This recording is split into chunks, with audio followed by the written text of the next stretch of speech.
अस्सलाम वालेकुम। ज़ाहिरी तौर पे रावलपिंडी कमिश्नर ने जो प्रेस कॉन्फ्रेंस की है, ये पीटीआई के बयानिए की तायद करती है।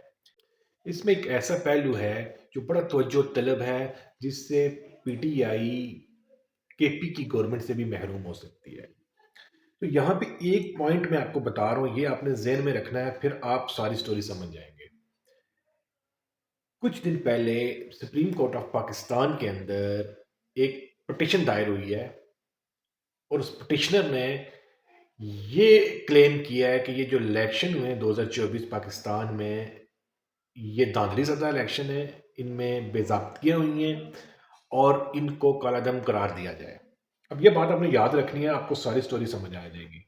तो सबसे पहले आप जो कमिश्नर साहब ने प्रेस कॉन्फ्रेंस की है वो सुने, और उसके बाद हम इस पे डिस्कस करेंगे, और मैं बताऊंगा वो क्या वजूहात हो सकती हैं जिससे पीटीआई केपी की गवर्नमेंट से भी महरूम हो सकती है। 80,000 की लीड से जीत रहे थे, हमने उनको हरवाया है और उनके ऊपर जाली मोहरे लगा के सबको हरवाया है। ये सारी इस गलतकारी की जिम्मेदारी अपने ऊपर ले रहा हूँ, और साथ आपको बता रहा हूँ कि जो चीफ इलेक्शन कमिश्नर है वो भी इस काम में पूरे शरीक है। मेरे ऊपर कोई दबाव नहीं है। मेरे बाप दादा भी अंग्रेजों के खिलाफ और सिखों के खिलाफ जंगें करते रहे हैं, लड़ते रहे हैं। आपने प्रेस कॉन्फ्रेंस देख ली है।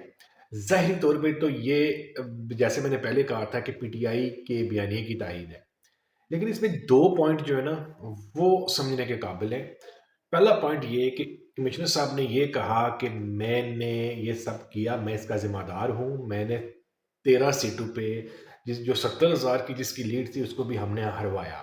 लेकिन उन्होंने ये नहीं बताया कि उन पर प्रेशर किसका था। ये बात नोट रखनी है आपको। दूसरी बात ये है कि कमिश्नर साहब ने ये कहा कि मैंने खुदकशी करने की कोशिश की, लेकिन फिर मैंने ये सोचा कि क्यों ना ये सारा मामला मैं अवाम के सामने लेके आऊं और अपने आप को वॉलंटियरली पेश करूं, क्योंकि मैंने ये जुर्म किया है और मुझे इसकी सज़ा मिलनी चाहिए।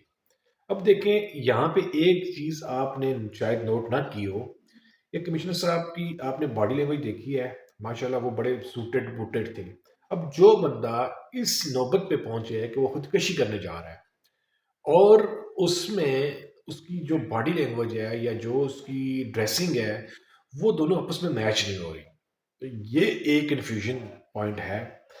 अब आपने ये दो पॉइंट अपने जहन में रखने, क्योंकि इसमें कुछ शुबहात है।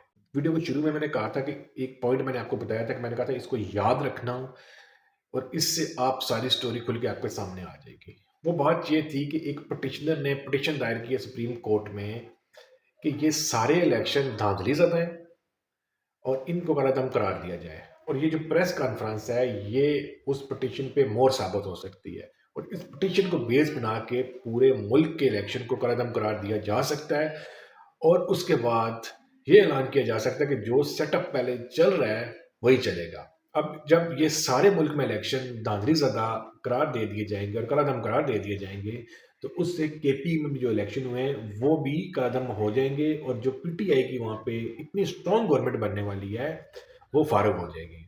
अब यहाँ पे एक क्वेश्चन ये है कि देखिए, अब नून लीग भी पीछे हट गई है वफाक से, पीपल्स पार्टी ऑलरेडी पीछे है, और पीटीआई के लिए वफाक में आना मुश्किल है। आप इसको बड़ी बखूबी समझते हैं। ये तमाम तर खदशात अपनी जगह ठीक हैं, लेकिन अल्लाह पाक से एक दुआ है कि कमिश्नर साहब ने जो भी इंकशाफात किए हैं ये मुल्क की बेहतरी के लिए हों और पाकिस्तान की तरक्की के लिए हों। तो मिलेंगे किसी मज़ीद वीडियो में। अल्लाह आपका हामी और नासिर हो।